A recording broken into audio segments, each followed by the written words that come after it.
bone flag. Oh man, I'm gonna go write a story after this. Making a great option for lefties. Mostly because then I'd have to climb the hill. You know, who's got time for that? Pack extra socks, it's hot in Atlanta. Anyway.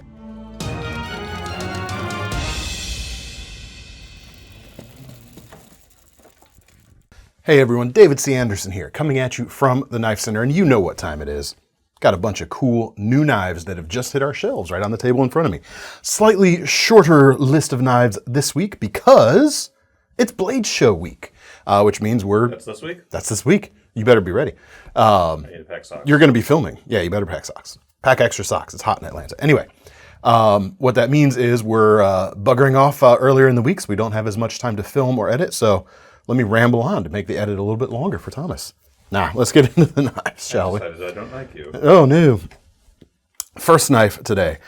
Dropped earlier this week, the revolution of the Benchmade Bugout. The standard Bugout is not going anywhere, but they have taken it to the next level with the Bugout Vapyr, V-A-P-Y-R in this case.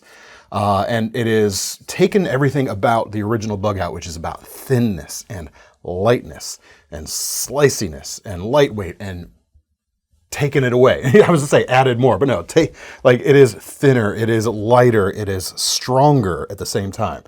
1.72 ounces versus the original 1.8, and that is with metal handles, not injection molded handles anymore. Milled aluminum in this case, nice and thin.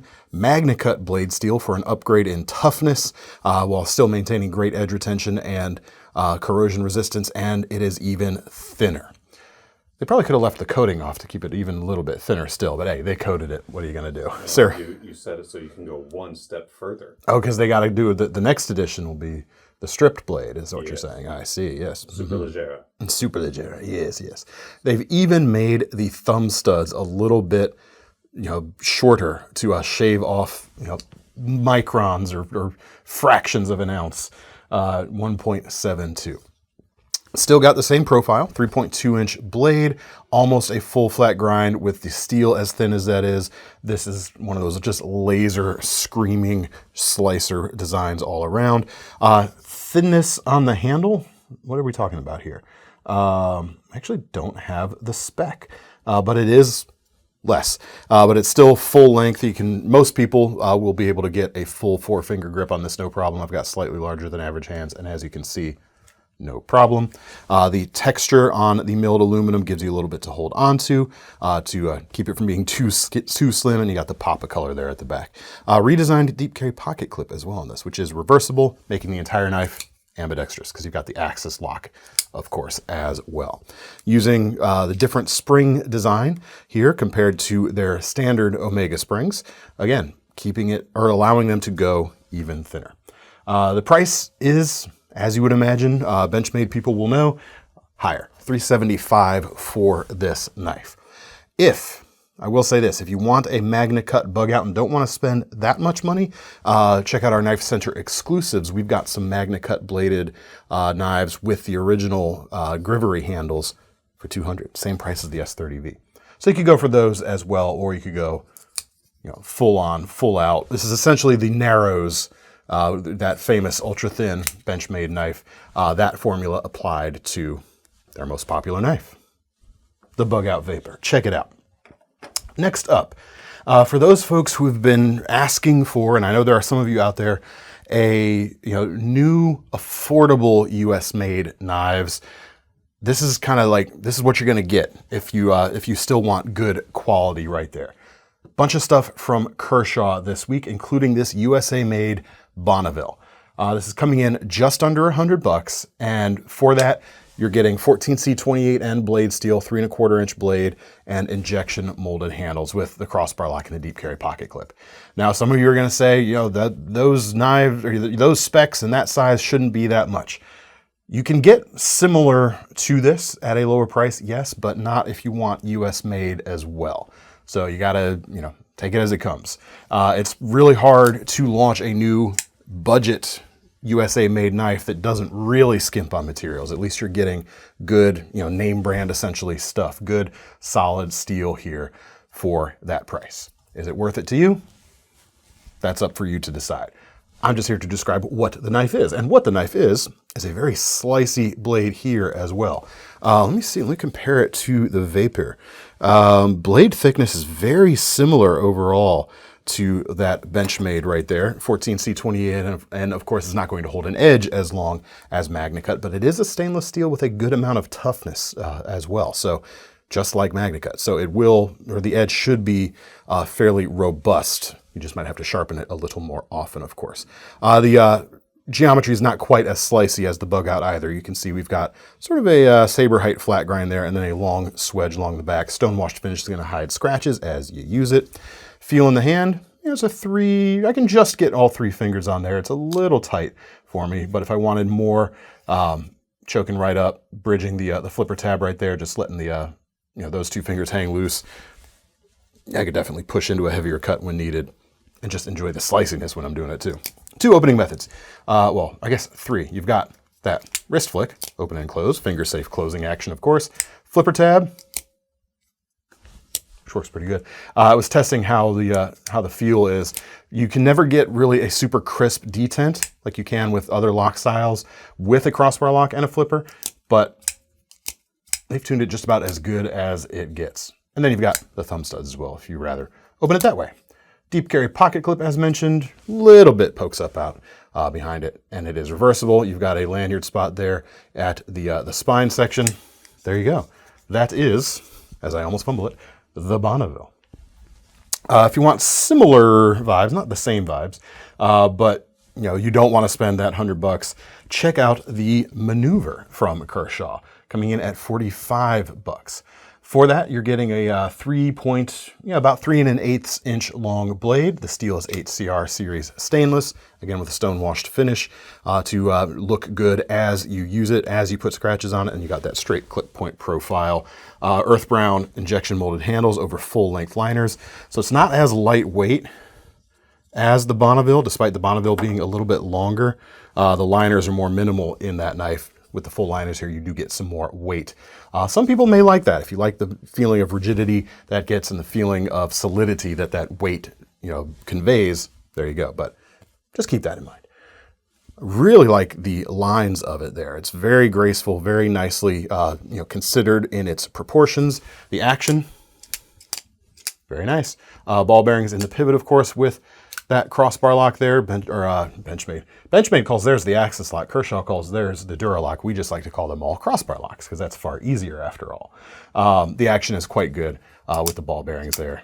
Really glassy smooth overall and a solid feeling everyday carry. Deep carry pocket clip, reversible, lanyard point. What more do you want to know?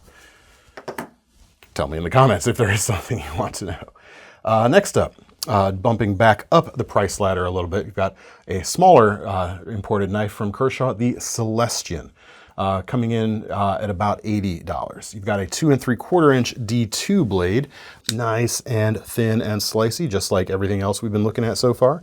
Yeah, really nice. Almost a full flat grind with that swedge there. Very Kershaw in its style, of course. Machined polished black G10, and that explains the price a little bit. The extra finishing required to get that G10 to that higher sheen in a manufacturing or production environment, adds a little bit of time essentially right there. But it looks really nice. You got a classy blue pivot collar to spice things up a little bit. So it's a little bit smaller, verging on gentleman's knife status here. In the hands of the right gentleman, it would come across as a gentleman's knife, but it's not like overtly ornate or anything like that. Just a little bit extra to elevate it. Deep carry pocket clip, very deep, mounted from the opposite inside handle to the side you are going to carry it on, and it is reversible to maintain the full ambidextrousness of this design, or full ambidextrous use of this design. Same thing with everything we've looked at so far. That is the Celestion, which I have to look that up. I know the word in the context of guitar amp speakers, like Celestions, and they've done some like guitar and music effects pedals, names of things before, so maybe that's where they got that.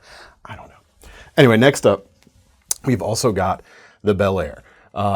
Phenomenal knife from Kershaw. Here's the interesting thing. The standard Bel Air with MagnaCut steel, about 3.1 inches long, and aluminum handles is about $150. Meanwhile, the Bonneville, at 2/3 the price, you've got injection molded handles and 14C28N. Just think about that. It's interesting, the economies of how things work manufacturing-wise in this country. So if you want to keep it under 100, you've got that one option. If you can bump it up a little bit, you can get 150 for the thing. But this is 200. I know it's mixing up the things, but that's okay. This is upgraded with the marbled carbon fiber handle scales, now available with the clip point blade on this set of handles for that $200 price point. Very deep carry pocket clip here as well, and fully reversible. Great action on that bad boy as well. And you've got this shape now joining the original modified Wharncliffe, which they sometimes call a drop point, but we're not here to throw stones today. I mean, there's a reason this has been one of the most popular knives since it has been released. They've also unveiled the extra large version, and that's now getting fleshed out a little bit. In addition to this one, which I'll tell you what it is in a second, we've got marbled carbon fiber and MagnaCut blade steel, same as this, just bigger, now available. There's an option with a 3V blade as well, offering a good tough knife steel, or even tougher knife steel there. And this one right here has flat dark earth handles and M4 blade steel. So another good blend of toughness and high edge retention right there, although not a stainless steel in this case. Cool to see them, expanding the range out, doing different things with it. Price on this one is about $175. How does that compare to the standard XL in MagnaCut with G10? That's about $170. So for $5 extra bucks, you get M4 and you get the aluminum. Pretty cool. Blade length is 3.4. You got that very utilitarian blade shape there with a full flat grind. Still great action with the crossbar lock right there. Yeah. Clip is not quite as deep carry on these, but it is still reversible, making a great option for lefties. Allegedly. And for righties. There you go. We did it. We got there. Check them out. The next two knives from Kershaw and then from Kizer have taken each one has taken one of their popular folding knives and decided, let's make a fixed blade version of it. Starting with the Mini Iridium, now available as a fixie right here for about $84. 3.1 inch blade, D2 steel. They call it a reverse tanto. See, it's funny. They call this a reverse tanto, but they've called this drop point in the past. I call this a modified Wharncliffe. And you're wrong. And I won't die on that hill. Mostly because then I'd have to climb the hill. Who's got time for that? Micarta for the handles. It's got, the website says linen, but that sure looks like canvas to me. Anyway, it's about a 3.5 finger grip for me if I'm sticking to the index finger position right here, but it's one of those sizes where a choke up for 4 fingers works quite nicely. 3.1 inches on the blade. D2 holds an edge a good long time, of course, and it would make this a great alternative to like a disposable utility blade style knife for that type of work, especially. I think it would excel. It would be just a good all-around everyday carry too, if you wanted to. The knife is certainly slim and small enough to do that. Although the sheath is maybe a little bulkier than I would like, given the nice trim dimensions of the knife. But it is injection molded, and they've cleverly, they've used the attachment pieces here to give you tip up or tip down carry. You could carry it on your belt, or in your pocket, or inside your waistband. Don't carry it tip up inside your waistband. That wouldn't work out great. You'd have to go up under and, no. Not so good.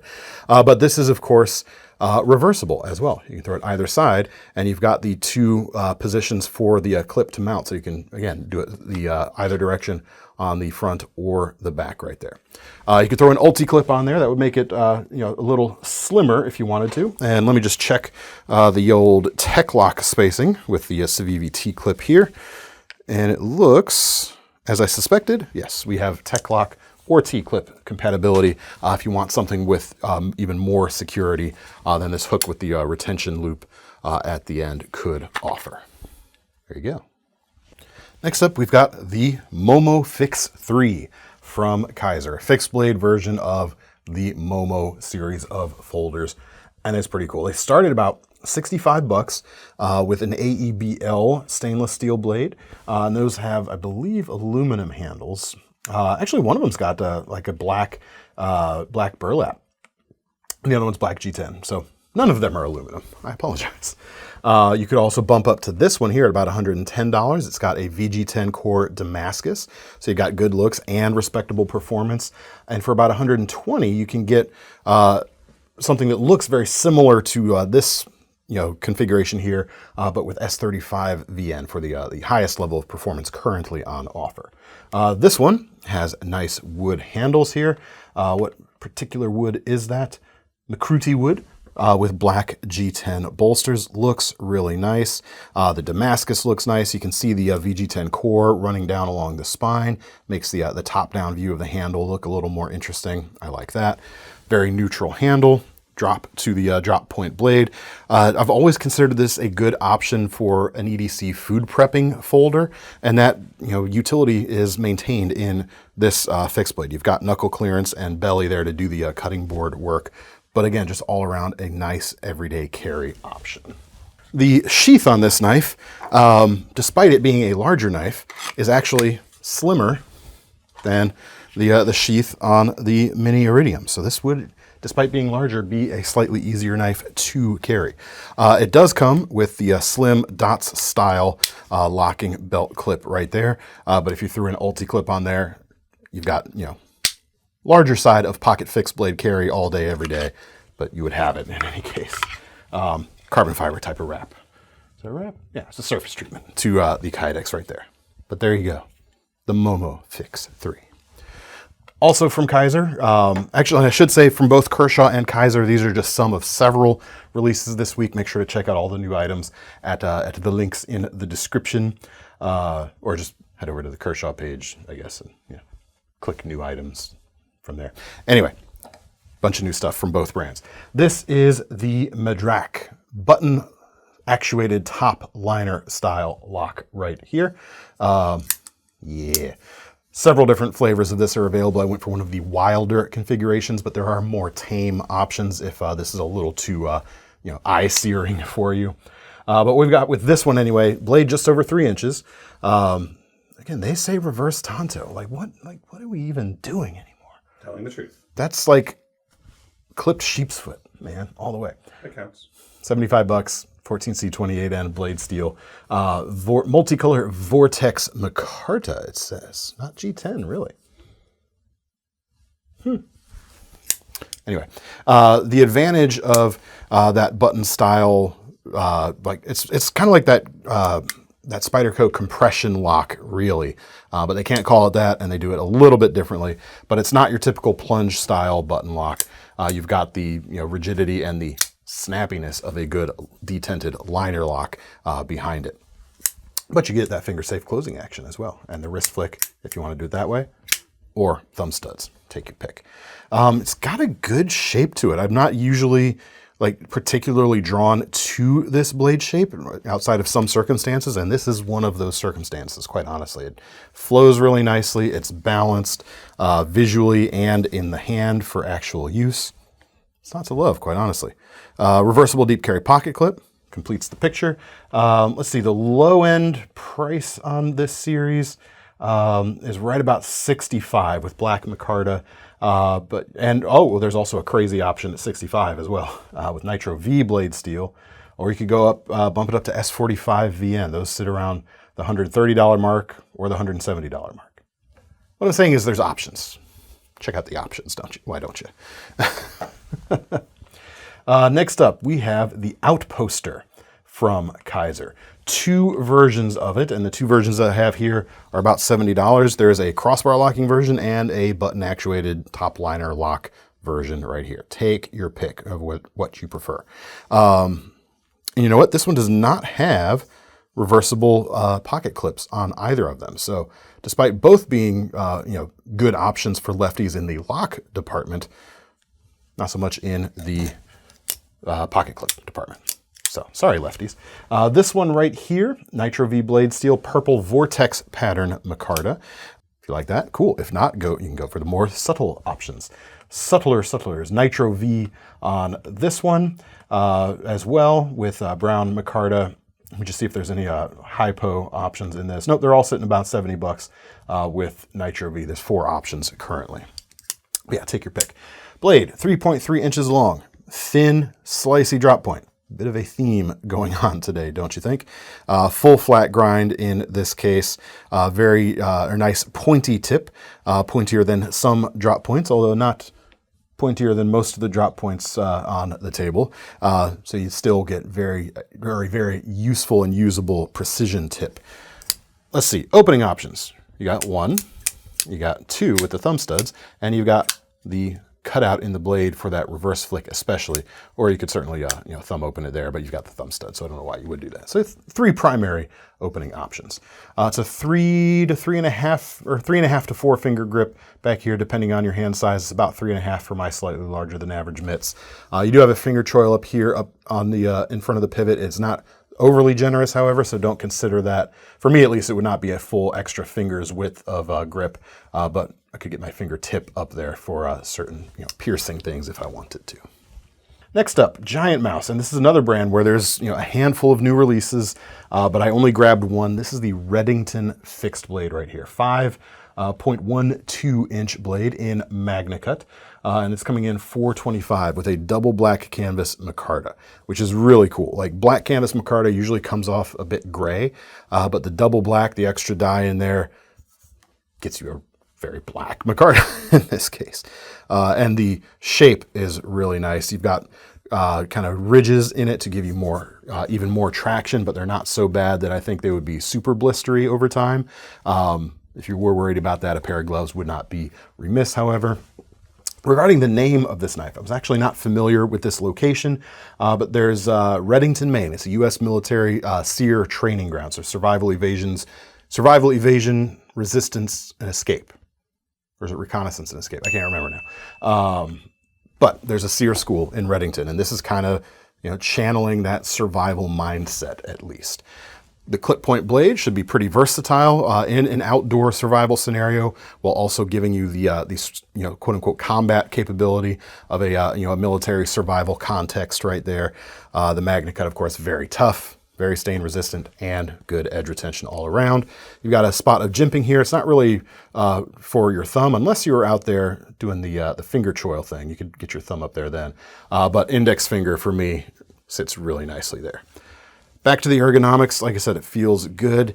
You've got thumb scallops there for a pinch grip. Yeah, those wouldn't mind if those were a little broader, a little bigger yet shallower for me. This doesn't quite fit my fingers, but that's an easy mod if you want to. Lanyard point here at the front by the guard right there, and then protruding tang here at the back for some crushing capabilities when needed. If you're the kind of person who likes to strike a fire steel off of your survival knife, nothing here is going to be crisp enough to do that except for the edge. Don't do that. Carry a striker. That's always a better bet anyway. Sheath. Got to talk about the sheath, don't we? Yes.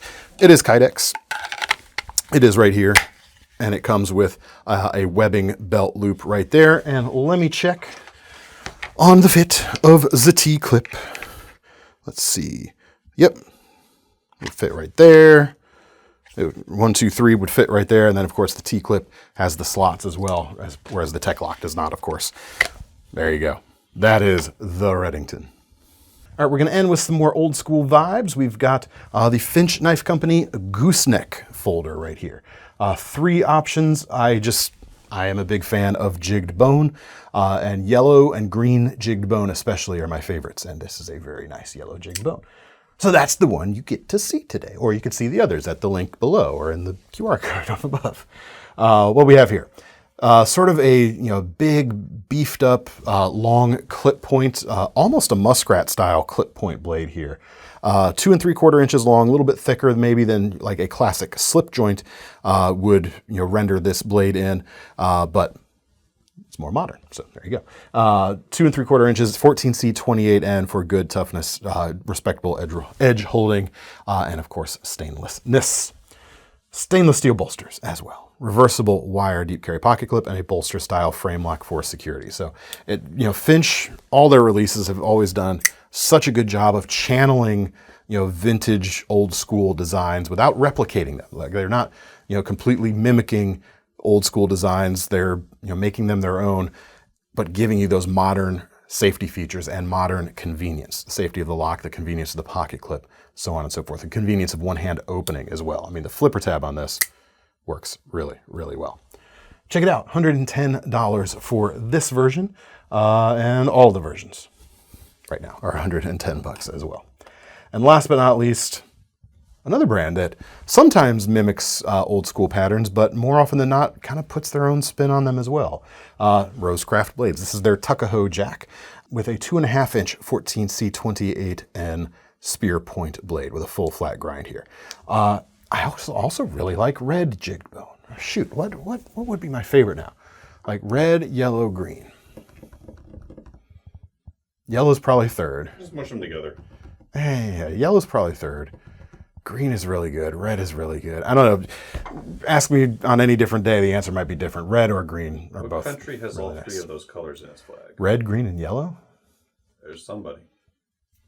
Answer us in the comments if you know. No cheating, no Googling. You have to know it. $63 for this flag knife. out of bone. Yeah, it's the bone flag.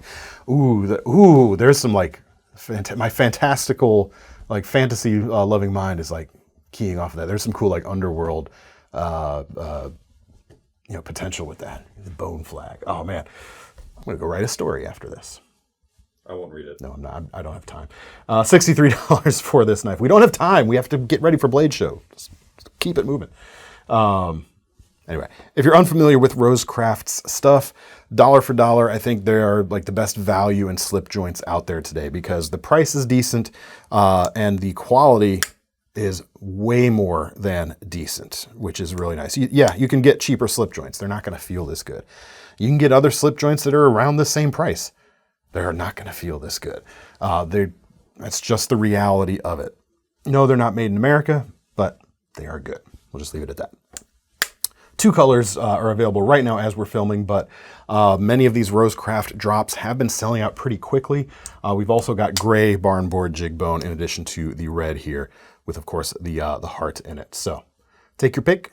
I hope they are still available when the video goes up because they're really nice. And if you didn't get a chance to see them before the video, I'd hate to see you left out. Anyway. Ooh, we got the tease. What a tease. So, new DCA design dropping at Blade Show this week. You give me a little bit of something right there. Oh. That's all I can show you. Can't show you anymore right now. It would be funny if I just like accidentally like pulled it up over this way. Caught a glimpse. Anyway, like and subscribe, do all that. Make sure to check out our Blade Show coverage this weekend with some new DCA stuff, which is always exciting. Anyway, that's all we got time for. Let me know what you thought of the knives down in the comments, and if you want to get your hands on any of them, check out the links in the description, or those links in the QR codes if you've been watching it on your TV at home, or your TV not at home. Anyway, don't forget about our long-running Knife Rewards program, so you can get some free money to spend on your future knives, or Sezzle options at checkout if you want to break things into more manageable payments. I'm David C. Anderson from the Knife Center. It's Thomas behind the camera. We're signing off. See you next time. At Blade Show. Yeah, see you there.